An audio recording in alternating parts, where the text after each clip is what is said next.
Okay, welcome back everyone. So the stream's just kicking in. Please do like, comment, share this, get people on it. Facebook, LinkedIn, YouTube now all working live. This is all about Wellness Wednesday. This is a space, we have an infrastructure project here, and we've heard some of the stories today throughout the day about the impact it's had on the community and the different communities that kind of run through this place.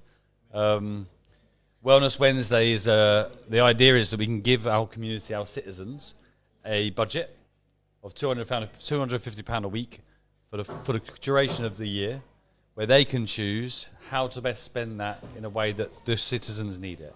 Whether that be one-to-one counselling, and big up Sarah Cooper, who's doing £10 an hour one-to-one counselling, which is just brilliant, self-prescribed as well. Incredible, to free school meal breakfast clubs, to nutrition-led workshops. We talked about meditation with ponies earlier. Whatever it is that we feel, through Debs and Grace, our co-chairs for that, and you get it. that's it. And that's what this is all about. So we really appreciate all the support you've given us so far.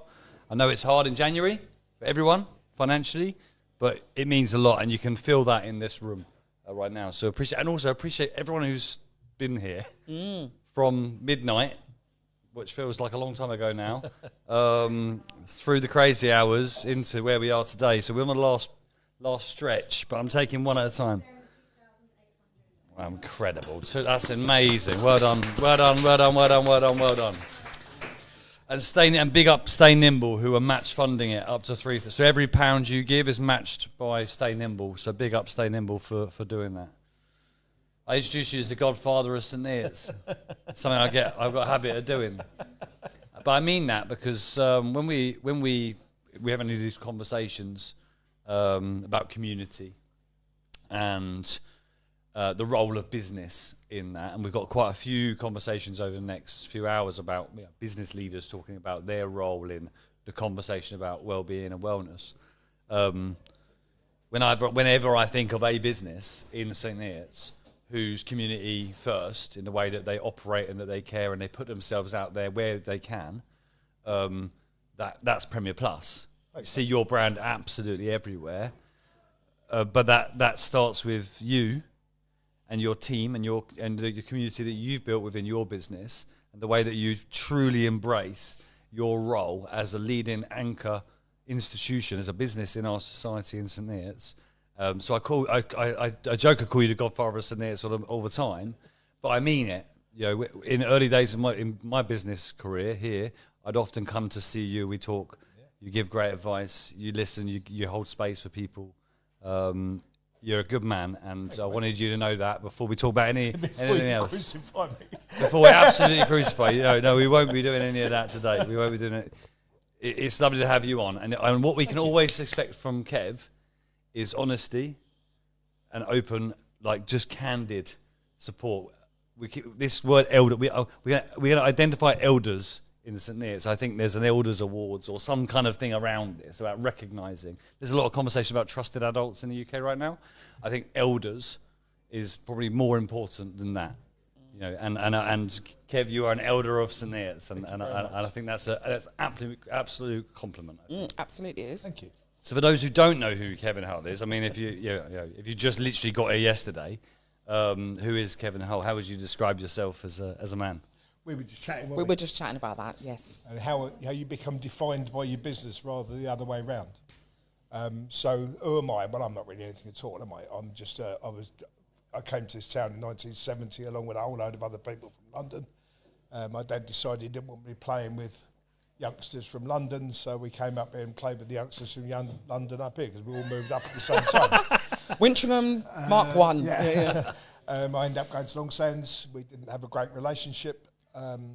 They didn't like me very much, and I certainly didn't like them, so we decided to call it a day.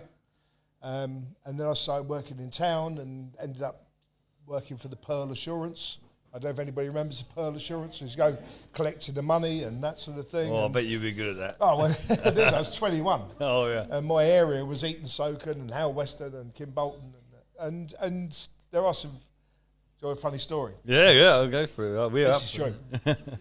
So I started working for the Pearl, and you had to go and collect the premiums. And when you're on there for your very, very first time, the very first day you join, you go out with a section manager. And this guy takes you around and introduces you to all of the clients that you're collecting the money from. And he does that all rounds for the first month. And part of my job was to go out to Kimbolton, but also the villages around it, Purton Hall. Have you ever heard of Purton Hall? It's very close to us, but nobody seems to have ever heard of it. But there was a village called Purton Hall, just on the other side of Kimbolton. And in those days, there were ladies that worked, their husbands worked on the land in tied cottages, and they never seemed to go to work themselves. They were just apparently. But they would collect the premiums of all the ladies or clients around them, and they would meet with the collector, and they'd have all of the locals' books there. And this particular lady in Purton Hall had 7 books. Now, I used to have a big collecting book. Remember the big collecting books? Big collecting books, about this big. And I had to sit down and then get their small book and put the information, the money that they give me into their small book, then transfer that into my big book. That was my job. Awesome. And this lady, because she had about 7 people's stuff, you could have policies, any new ones who go in the back. So it was quite a job. And then equating all of the 7 and putting them all in took quite some time. Anyway, I walked in, lovely house, into the farm kitchen, a big table, chairs, 7 rows of books with all the money on them. And tea and toast. Nice. Lovely, eh? Yeah. 10:30 in the morning, tea and toast. And I sat down, and she obviously did this for all the agents before, and I sat down and started doing all the books and took that book and put that book in there and ate my toast and a cup of tea. And then the following month, we came back, tea and toast, all sorted out. No manager this time, I was just on my own. 4 months went by, and on the 5th month, I walked in, there's all my 7 books, and a full English breakfast. Oh, what? That's an upgrade. Oh, come on. No tea, toast, full So English. I sat down for happy days. So I sat Nice. down and I opened my book and I got a bit of sausage. I had a bit of sausage, a mushroom, bit of egg. I looked up Bacon. and there was a husband standing in the doorway. And he said, "Why are you eating my breakfast?" And she was standing behind him with my tea and toast. Beautiful.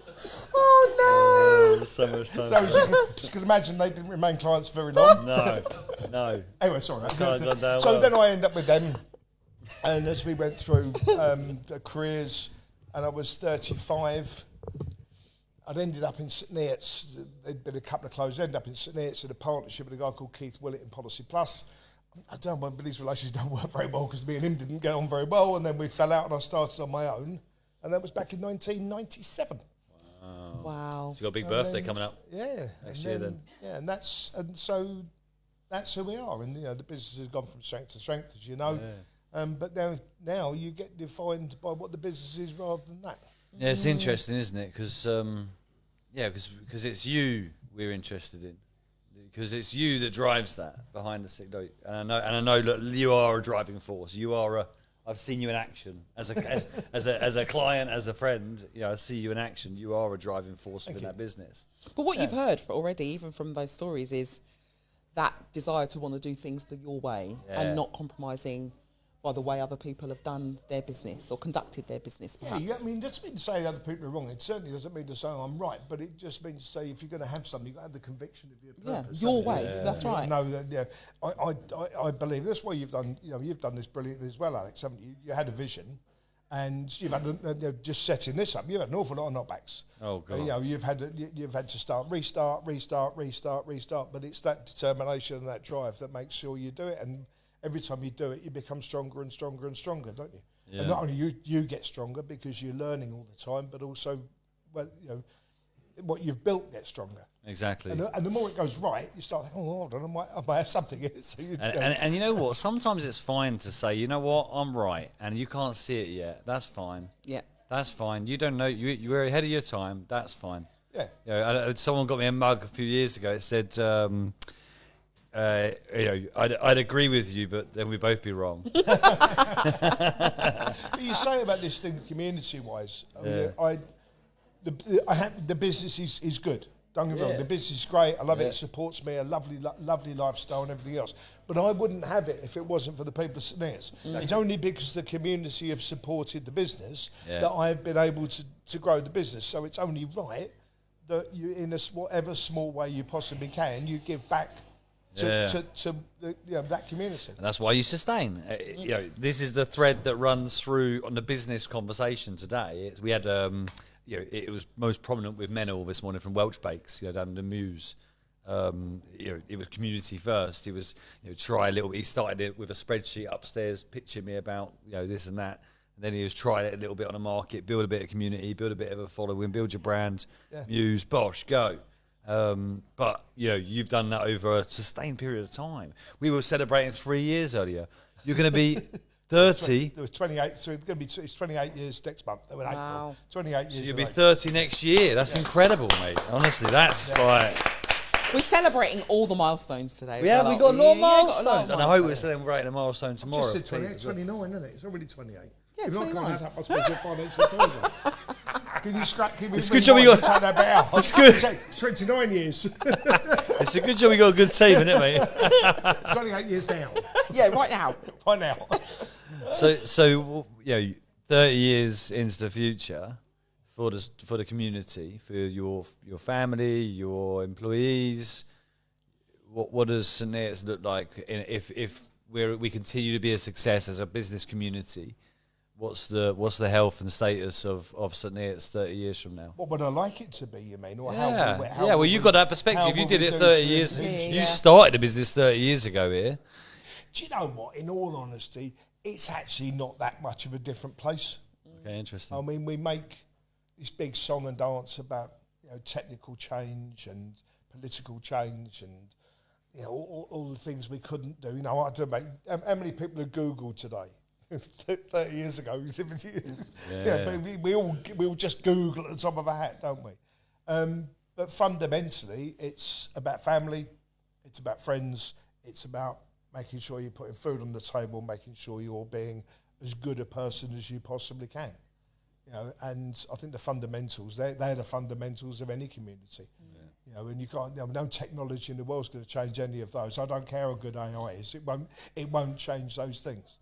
If you're not a very nice person, if you kick your cat and you're not very nice to your wife and children, then you're not going to be a good part of the community. But if you are, then you are.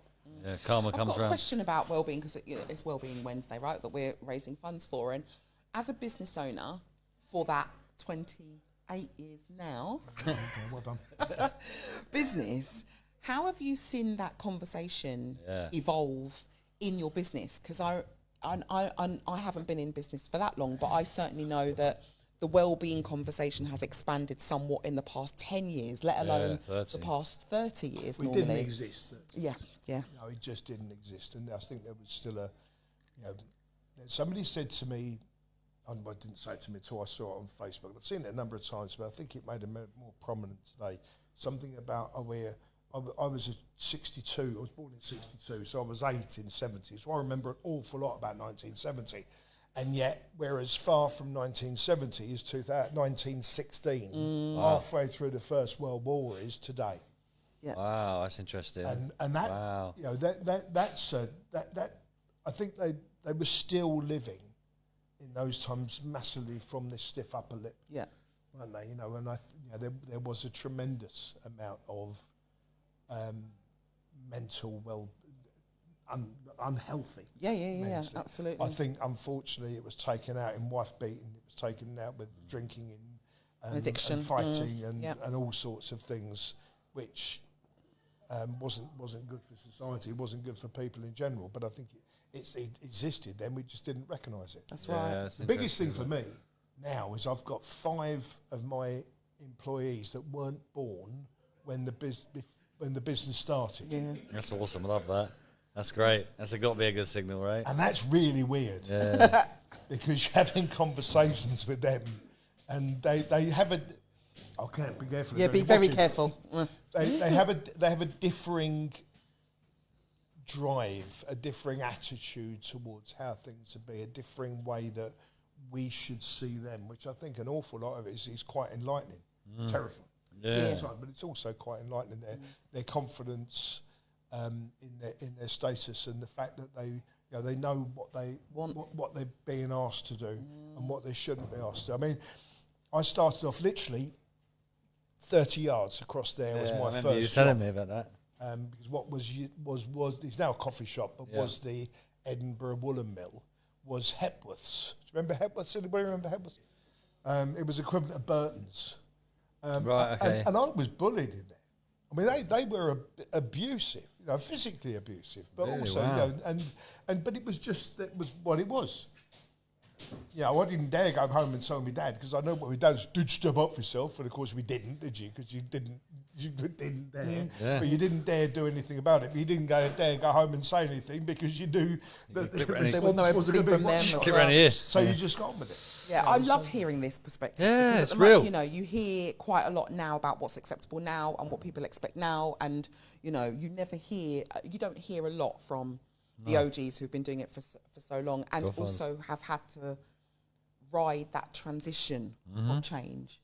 So you've had to go from a time when actually we didn't talk about it, it wasn't recognised, to suddenly it's everywhere, it's enforceable, and it now sits in your policies and procedures at work and in organisations and businesses. All sorts of, absolutely. It's fascinating. It is interesting. Yeah. One of my mentors has said to me about, I'm really obsessed with leadership, just studying it generally.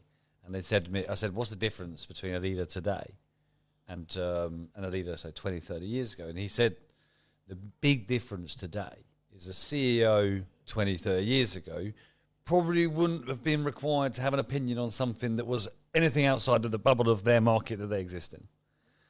A CEO today is expected to have an opinion on everything in the world, politically or otherwise. And I think that's quite interesting. And the other thing that I heard you say about what didn't exist 30 years ago, I heard great guys, I can't take credit for this, but I heard a great guy talking about mindfulness. And he said, again, 30 years ago, he said, I'd sit on a train and I'd get bored and I'd look out the window. That was my mindfulness. I didn't call it that then. What I was doing, what else are you doing? You're just looking out the window and thinking and allowing your brain to have a conversation with itself in a moment that is forced upon you, because the alternative is talking to someone in front of you. Yeah. Whereas now, what I find fascinating is you have to carve out time for that. Yeah, I know. There are apps. Oh, the apps. For you to have mindfulness. Yeah. Now, don't knock it, right? Because I totally use Headspace. I love it. Yeah. But I have rain music on at night. Do you know what I mean? It makes me feel, I feel nice to go to sleep. There's an app to help you escape from connectivity. Yes. I know. There's so many apps for this stuff. It's Exactly. crazy. So we're now, Half the problem is connectivity. yeah, and therein lies the issue. So now, in order for you to go on the train, you don't look out the window, you look at your phone. Yeah. And then you look at your phone, and I was on the train the other day with my husband, and I've got this real bugbear, it really irritates me. When I'm on the train and I am chilling or got my eyes closed, normally sleeping because I'm going to London, and someone's watching their phone and they're watching a video and they've got no headphones. Oh, I know, yeah. I find it so rude. It's very I'm rude. like, why are you so rude? Put your headphones in. Yeah. All the time. It's like and this person's laughing about their stuff, and I'm sitting there daggers at them like, put some headphones on. Do you not hate this one as well? Hello, Mum. Yeah, no, I'm in the pub. And then straight in Yeah, I've got friends around me. Yeah, but all what's going on. So that connectivity now, we're being forced to step out of it because we are over connected. Yeah, it's interesting, isn't it? It's interesting. There's two different words there somewhere. I don't know what they are. The connected bit, but that deeper meaning of connected is definitely not in that connection. Yes. That's interesting, isn't it? Very fascinating. Yeah, very interesting. I went on a well-man weekend. Did you really? At 63. Nice. Awesome, I love that. With muscular dystrophy, I decided that going and swimming in the sea on the 9th of December was a good idea. No. Don't even look at me. I thought I saw. Was that with Josh? Yeah. Yeah, I thought when Josh was in. Yeah, the little fat one in the middle. That was I was like, dude, it's Kev. And it was all these beefcakes. This Phelps is a big old boy, right? I know, yeah, they all were. Is that Kev in the sea? But did you enjoy it? When I say did you enjoy it, now being in... Absolutely. You loved it. That's your vibe, innit? You love that. You love that. There was certain things about. I mean, and ironically, I've never been. Again, it's that stiff upper lip thing. I've never been really into it. But one of the things the guy made us do was stand on the grass in the morning with no shoes on. Yes. I do that. The, I do the that. grass. I love that. And not all the time, feet. but I love and that. Breathe. Right? And they taught you a way of breathing. I mean, it did say no, they teach you breathing. I said, I'm 63, I'm reasonably good at it. I've got a little bit of experience there, mate. I got it early on. I kept it going. If you didn't hints. But, That's brilliant. I love that you've done that. But it was really, really good. And I still do that now, every day. Brilliant. I still go out and stand in the grass with bare feet. And That's do a this Deborah. That's a breathing. Deborah Meaden one. She does that. But it's not a Deborah Meaden one. Yeah. It's a that's what we've always done grounding. before somebody gave us shoes. Do you know what I mean? We literally that's what we did. And everything I think is causing us issues. And I'm not saying everything. Please bear in mind nuance on these. But we've so far removed from our very basic human instincts and our basic practice. Do you know what I mean? Of waking up with the sun, going to sleep when the moon comes out. You know, eating the stuff that's seasonal, putting your feet on the floor. All of these things that we would have done as human beings, which have now been replaced by, I dare say it, capitalism and consumerism, which now mean that in order for me to get that moment of mindfulness, I need to pay $24.99 for an app to remind me to do it. It's crazy. Do you know what I mean? So we've just removed ourselves from our humanity. I think there's so Ollie, who was on earlier. Ollie, we got a young guy who started with us as a partnership manager. He's like super into his fitness, like into it. Like he's like, and we had a conversation about this the other day. And he's actually agreeing with me on this. The over measurement. I've got something plugged in here that measures this. I do not need to wake up in the morning for my watch to tell me I've had a shit night's sleep. That's worse than the news. I know. Do you know what I mean? But seriously, you're over measuring. Just chill out. I didn't sleep well last night. Yeah. I know that. And I don't know who's speaking about this at the moment. There's someone on the podcast runs, whatever, talking about the fact that the stress that's causing the people to over-measure their well-being is actually causing more damage to their heart than the rest of their fitness. Yeah, exactly. And it's like, just chill out. And that's anxiety, right? You know, if you get a reading of your watch that says that you've not slept for 3 days, you start to then worry about why you've not slept. And then guess what? Tonight, you ain't going to sleep. And then it becomes a self-fulfilling prophecy. It is manifesting itself. My mum was a professional worrier. She used to worry for England. She used to worry about the fact she had nothing to worry about.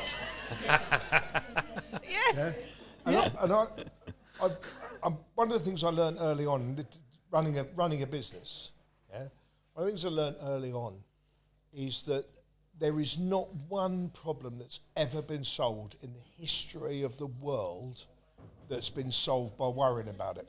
Amen. It's solved by doing things about it. Been solved by getting other people to do things about it, been solved by addressing it, but they've never, ever, ever once been solved by worrying about it. Can I control this? It's true. The other thing was I meet, and the young lady who locally I was talking to her about it, is we all try to be very, very poor jockeys. Because how often do you meet people that are trying to address a worry that they haven't even got to yet? Oh, yeah. And I was saying to you, you're going to make a rubbish jockey. You keep trying to jump over fences before you get to them. You know. When your jockey jumps over the fence that's in front of him, but if there's not a problem there, what on earth are you worried about? Exactly. So true. What if? If I get rid of what if, then the world would be a much, much better place. Absolutely. I love that. Smash the phone. Yes. So just smash it. Just go on. Just focus in the moment. Yeah, that's what we said earlier. You see these people at concerts. How many times do you see people at concerts? And Don't get me started. Don't get me started. Like, seriously, I don't even have to drink.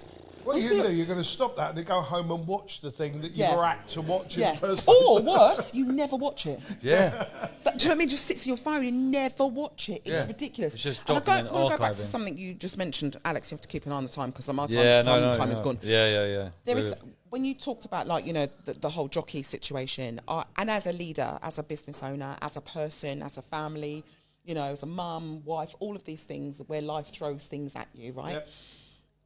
I can't take any credit for this. I heard it from a chief executive mentor of mine, and she said I use ACT in my decision making. Yeah. CIA. And so I was like, CIA? Okay, interesting. Tell me more about it. She said, well, the C, I always ask if it's in my control. Yeah. And if it's in my control, then I do something about it. And she said, if it's not C, then I impart I. Do I have an influence over it? Mm-hmm. And if I do have an influence over it, What can I do? How can I influence something that I have limited control over? And the A, and Alex is going to know that I love this bit, what do I just have to accept? Yeah. Oh, yeah, absolutely, yeah. Do you know what I mean? Because there is a solution for absolutely everything these days. And I often use that with my children. Well, yeah, that is what it is, mate. That's where we're at. So going back, and ironically, I don't know, 50, 58 years ago or whatever, I sat with my grandmother, right, and she didn't use CIA. But what she said is, you said, change the things you can, leave alone the things you can't, and have God's good grace to know the difference. There you go, CIA right there, beautiful. And in it's the elder, just been in the recycled, elder right? language. Yes, exactly. And that was from the late 60s. That was that. Yeah. Oh, I love it. But it still sticks with us. That's true today, as well as it was back in your grandma's day. And if we just accepted some of that stuff, I think we'd be a lot happier. Yeah, I think we would be. Can we? Are you in a rush? Ian, can you join us? Because Ian's next on. But I'd like to blend this because I know this is a conversation Ian's all for as well. And I'm actually enjoying this segment. And it allows us to catch up at the same time. It's a win-win for everyone. Come and join us, Ian. Give Ian a big round of applause as well.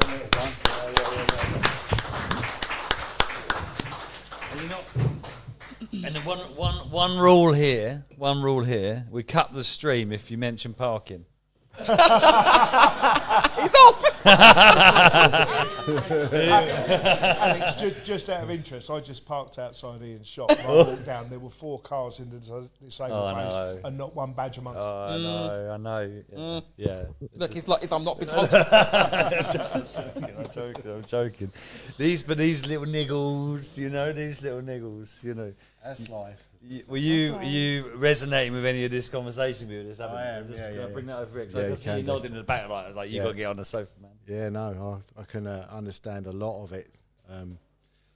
We've all had our things that have changed over the years. So, yeah, it's. I remember one of the first times I actually went into a pub in Eatonstoken, and I was about 16.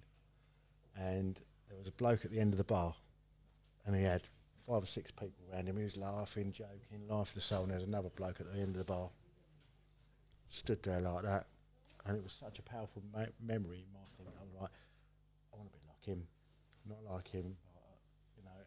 Ever since then, I've tried to be fairly positive with anything I've done.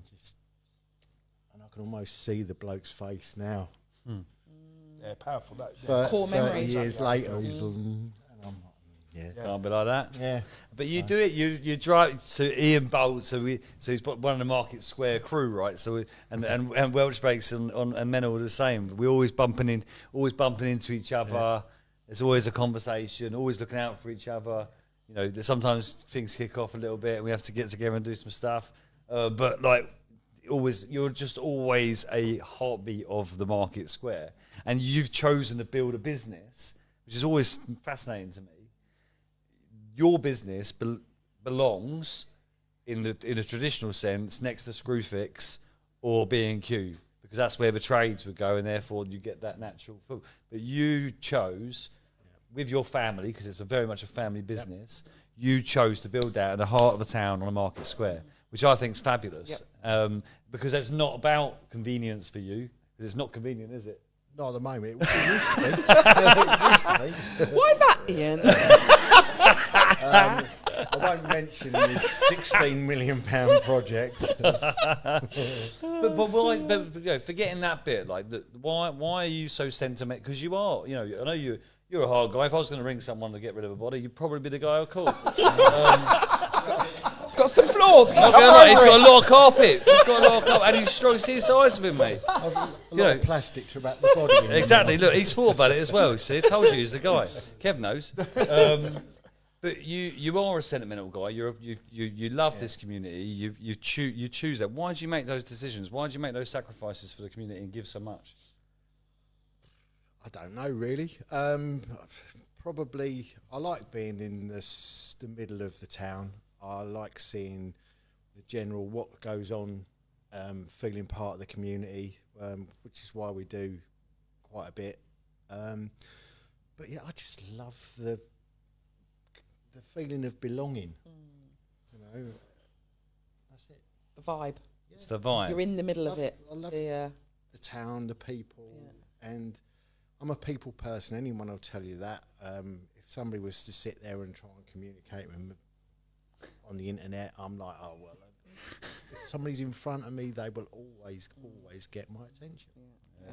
My office used to be in the cross. That's right, in the the Mews. I can't remember. Down the other Mews, that Mews. Yeah. And Fisher's I used Yard. to see you Fisher's Yard every morning, didn't I? I used to go to work. Yeah. All right, Ian. And Fridays, we loved the Friday, didn't we? Every Friday, we'd be like, On the square. Yeah, it was every Friday. Yeah, and the crew would be out. Yeah, get the beers out. That's something that lovely. I really wish that we could. It's something we've talked about quite a lot in the past, like little cultural change. That if 20 business owners decided in town that on Friday we finish at 4:30 and we go for a drink, you can either stay in the office and work till 5 or whatever. They do, Alex. Well, I know. But He did. He's working here. Just don't tell me where they're going. yeah, exactly. Yeah, it's very true. Yeah, I'll be asking for some money or something. I'll be in there going, this hub project's getting pretty expensive, right? Kev? But no, these little cultural norms, businesses can drive a lot of that. You know, they can really drive the culture of these sort of things. And yes, one memory I have of Ian. So Ian and I met probably 10 years ago, like maybe 9. Yeah, I just bought that commercial cleaning company, and we were going to this awful thing called BIN or BNI or whatever they call it. Yeah, exactly. Yeah, 6 a.m. in a golf club somewhere, awful, right? It served a purpose at the time, and we met through each other. We met some lovely people through that process, right? Take the positive. I never forget, it was January. I was driving down, it was Brampton Golf Course, and I was driving down the A1 as I was coming off a slip road. I was like, it's slippery around here, isn't it? I see around the corner. He's in the ditch in his van, and he like that 6 a.m. on a bloody Wednesday morning. He couldn't have a bigger smile on his face. He's just like, don't know, mate. I said, I'll see you later then. I'll try to send help. But you just find a way to see the positive in it. I love that. If somebody puts an obstacle in your way, you've got 2 options. You find a way over it, or around it, or you give up. And I don't give up. No, you do not. We talked earlier on about that stoic kind of mentality around things happen, right? Shit happens, as you say. Or in my case, it is what it is, written on my arm. It is. And then you take a choice as to what you do about that. And when we're talking about mental health as well, I think it's really important to understand that there are different people. If you're stoic and you're quite, it is what it is, and I'll kind of deal with it, it's fine. But there is also an element of, if people want to cry about it or throw their dummy out the pram about it, then that's also okay. And any feelings and emotions are attached to it are okay. And as I said, we're under lock and key at the moment because my kids hopefully are at home and not listening to this if they are. But, my daughter, for example, she's at school at the moment, lots of pressure, GCSEs, loads of exams, loads of pressure. And, she might come home one day and it's been an awful day at school and she'll cry. And automatically human nature means or dictates that you want to try and fix it. Yep. Do you know what I mean? Oh, well, what's going on, honey? And how can I help? And blah, blah, blah. I don't. And obviously my kids are now used to it. They're like, oh, and I'll go, what's going on? She might say, oh, school sucks or whatever, blah, blah, blah. I go, oh, yeah, I know. Here's a cuddle. Yeah. Off you go. There's no fixing it for me because I can't fix the fact that school sucks. No. I can't do anything. Do you know what I mean? I can't go to the school. I can't do anything. So I love that kind of understanding. You can't dictate what's just happened, but you can dictate how you feel about it and how you then interact with whatever that outcome is. Your car's in a ditch. It's just real, isn't it? Yeah, exactly. It's what it is. Car's in a ditch. It's done now, isn't it? Yeah, it's but done, it is awesome what you've done. 'Cause I remember that was just you and your son in a van back then. You didn't have a shop. You didn't have, it was just literally you and your son in your van out doing the carpets. Happy days. I mean, it was a lot Those easier, were the wasn't days. it? They were the days. Yeah. No business rates, none of that nonsense. Yeah. But now your family business, you've got your multi-generation. I've seen Harry grow up. Just wow, what a leader he's turning into as well. Yeah, and that's what it's all about, isn't it? The future. Yeah, you must be a very proud father, mate. I am. Yeah, and a grandfather now. So of course. Welcome to the club, bro. So, but it's all about the future, isn't it? Yeah. I mean, I remember somebody saying to me once, it's a bit of a story. Would you say I'm a failure, right? And I'd say, no, but have I failed in things? Yes. Do you learn from it? You have to. Yeah. So, anyone that's feeling a bit like, oh, I'm a bit of a failure, you're not. Just learn from it. Everybody's made mistakes. no, I've had failed relationships, failed businesses, and it's just put me in a better place to be where I am now. That's right. And you wouldn't have been where you are if you hadn't have had those opportunities to a certain extent. I'm going to share something now because there aren't many people who know this, and there's now going to be a whole load more people that know it. But, and this is not, I'm telling you this for any reason other than to just go enhance what you've just said. Back in 1989, Year after I was born. I worked for the Pearl Assurance. All right, still. They didn't get rid of me after and they promoted me up to the manager in Bury St Edmunds. And they did a company move. So I had a house in Peterborough and then I had a house in Bury St Edmunds. So I had 2 mortgages. But one of them they paid because of this, that and the other. And I don't know if anybody remembers back in December 1989 as to what happened. But there was a massive, let's call it re-evaluation of properties.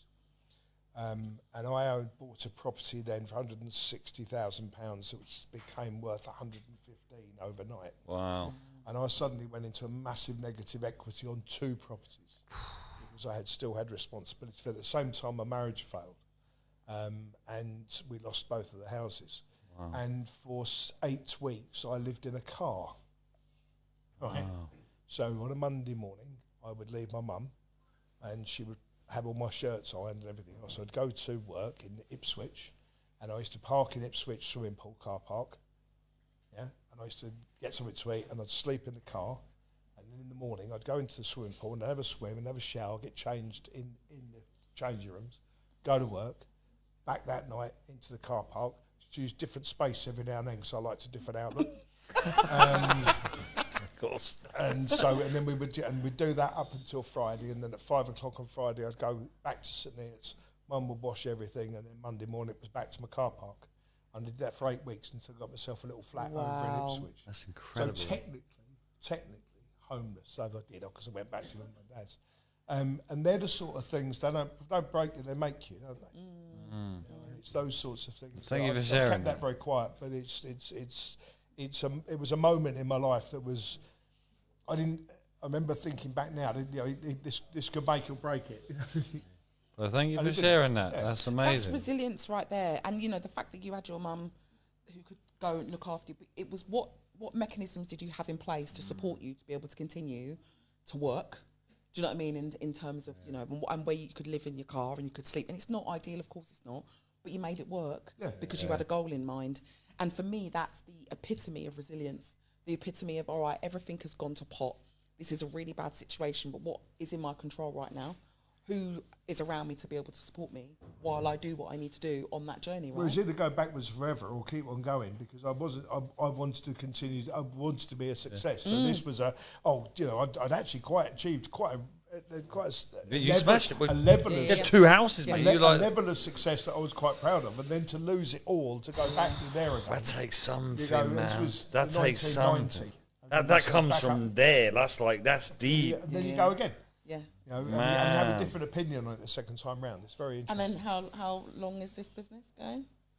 Now, 28 years. 28 years Exactly. Yeah. That's brilliant. Thank you for sharing that. Thank you for sharing. That's incredible. I mean, I've enormous respect, as you know, but even more so now. So to both of you, so we're trying to raise money for Wellness Wednesday, right? That's what it's all about. And I imagine your employees will be involved. We're going to get all the community in here doing something for themselves in the community every single Wednesday. That's the aim of the game. What does well-being mean to you personally, and not the textbook version of that response, but what does that mean to you personally, just to share with the community? Personally, I would say I go to the gym 3 times a week. You've been on a little run with that, haven't you? Carly, you've been working with. Yeah. That's beautiful. That's my space. I'm not a business owner. I don't have to deal with parking. I'm not a dad. I'm not a husband.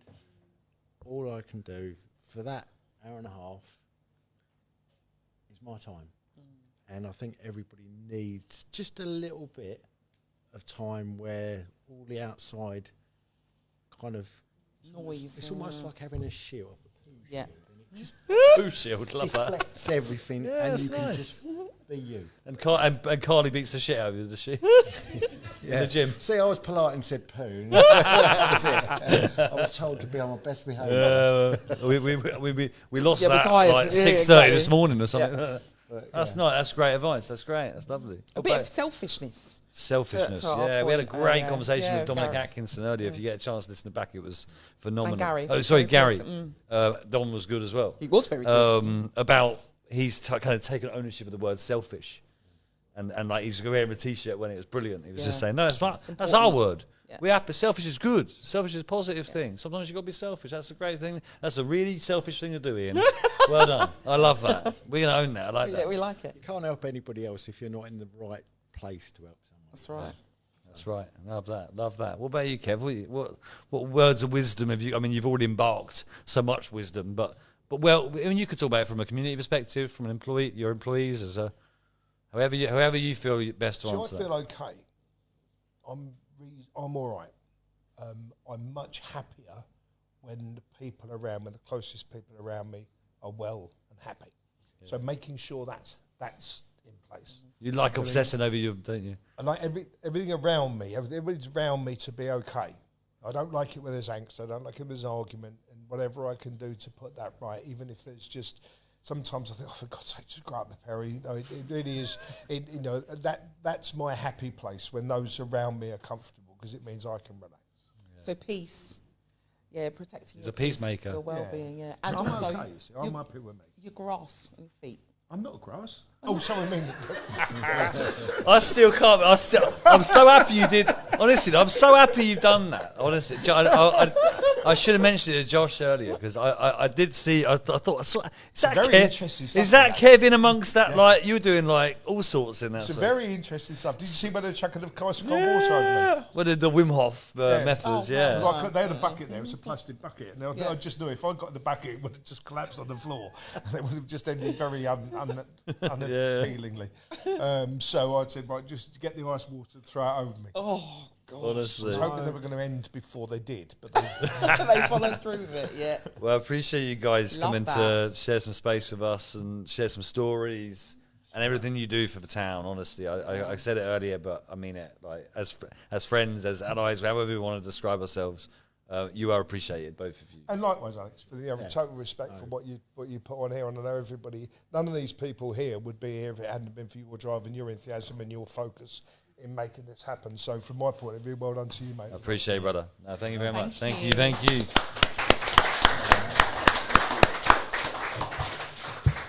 we on schedule. I think so. Dude, this is some get up, by the way. I saw you come in, it was like amazing. Look at this. Look at this. You all right? Are you okay to take this?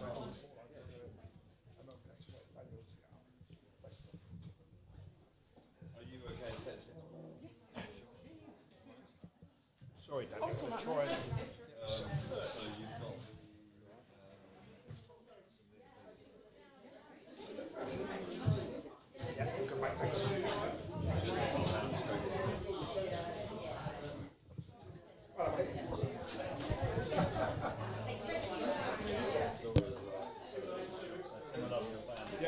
Thank you so much. Thank you.